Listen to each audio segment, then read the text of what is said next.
people are not going to wait for 5 or 10 years for it to sense it, to feel it. It means that within a year or two maximum, the revenues of Suez Canal will be doubled. And currently, the last years, the average was between 6 to 7 billion US dollars a year. After this project is over, within 1 year or at the end of that year, the revenue will be doubled, will become around 13 US billion dollars. How could this happen, Doctor, since it's the same amount of ships that are passing? No, it's not. Yeah, that's the idea. It's not the same amount of ships. Actually, the new passage is a parallel one to the current, but it's complementing it. The current situation, the current process itself, according to what has been followed because of the narrow passage of the canal, so it has to be like moving convoys, only for one direction, from north to south or from south to north. Exactly. So it means that they were moving in groups, in convoys. So those who are, if for instance now, the one coming from south to north is moving through the canal, the other one waiting for its turn to move from north to south, and usually the waiting time was around 12 hours. By adding this new addition, this new passage, the waiting time will be diminished to only 3 hours. It means that because you are creating at the very same time, facilitating the passage, the traffic itself, because you are creating a parallel line for movement. So they both move together. Those coming from north to south and coming vice versa from south to north. So you mean it will speed up the process, but it will not double the amount of ships that's coming? Actually, it will speed the traffic itself, and consequently, it will speed, it will enlarge, it will open the capacity of the Suez Canal at a particular time. So it means that, instead of allowing for 50 ships daily to pass, you can allow 100 or 80.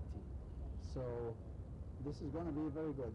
And the good about it, and you don't have to wait for 5 or 10 years. You're not creating from scratch a project. You are just like developing what is existing now. It involves huge amount of digging, by the way. And this morning it was declared or announced or stated this morning that they were more than 13 million. 48 companies are working in digging the new passage, and already they have like 13.4 million cubic meters until today, which is a huge achievement actually. In such a short Even period they of are time. in front of the planned timetable for digging, which is really positive. Which is great. Yeah. That's a great That's start. great, really. Well, Doctor, moving on now to another different subject. What do you think the recent statement by the U.S. concerning the democratic transition in Egypt? What is it all about? Well, actually, it's kind of recognizing what is being on the ground, which is really good about the United States. Sometimes they realize things very late, or probably they realize it in time, but they don't announce it. That was an announcement of of a reality in Egypt, that we are moving towards democracy. But she said also, the deputy spokesperson of the State Department, she said also another thing, which she's truly right about, that democracy is tough and it takes generations. So that's what we have to understand. We have all to work towards democracy, but we have to realize that it's tough. It's tough because not because the government or the president is not willing. No, it's tough because it depends basically on the the abilities of the individuals in the street to act and to practice in a democratic way. So let us talk openly about that. It starts from the selection process of the members of parliament. We have to select those who are really able to make legislations, who are really able to make a kind of observation over the activities of the government, controlling or because probably historically, and that's really colossal mistake, people thought that parliament or members of parliament, their role is only to help individuals and their constituencies. But no, that's not their role. Their role is to help producing productive legislations. They have to keep an eye on the practices of the government, the executive power. That's the main task of the parliament. So we have to make sure that the coming parliament in Egypt is really selected in such a way that reflect the aspirations of people in the future. We need people to be very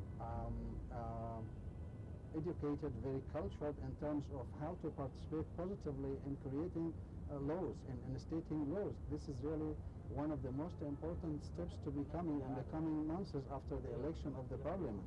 We have to remember that the new constitution has produced several articles, and these articles will not be practically enforced unless you are already translating it through the parliament into actually coming to the point of amending laws and changes that we need to also do upcoming.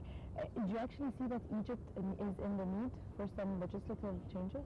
Definitely. Let me tell you that some of the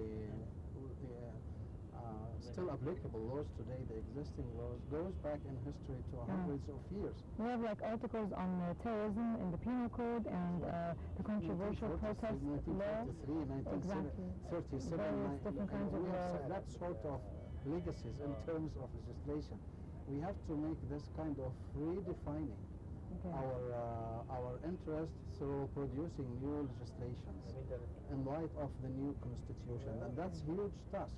And if you also, in terms of making progress in the course of democracy, we have to make sure that the term rule of law is very much accepted and understandable by the normal people on the street, not only by the government and official bodies, but even by the people on the street. Because democracy and law, they are moving together in parallel lines. You cannot have democracy and you don't have respect for the law. So we have challenges. That's why democracy is tough.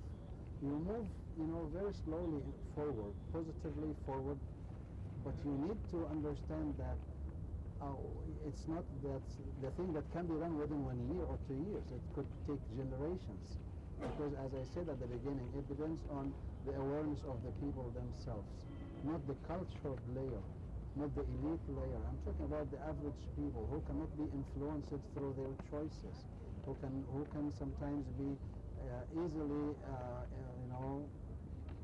voting or casting their votes in return for some, financial rewards or whatever.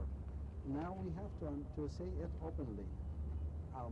The parliament, in light of the new constitution in Egypt, has a huge role, and that role will not be, efficiently played unless we elect the people themselves in the street through free and fair election. They elect really good representatives of the interests of Egyptians in the street. And that's a real challenge that we have to focus, and we have to remember also that the authorities of the president has been diminished under the new constitution, and in favor of the parliament authorities. So we have a parliament with a larger power in the coming period that they have to play a significant role in changing the democratic, the legal, the economic, the social, the cultural life in Egypt. So it's a huge process. That's very true.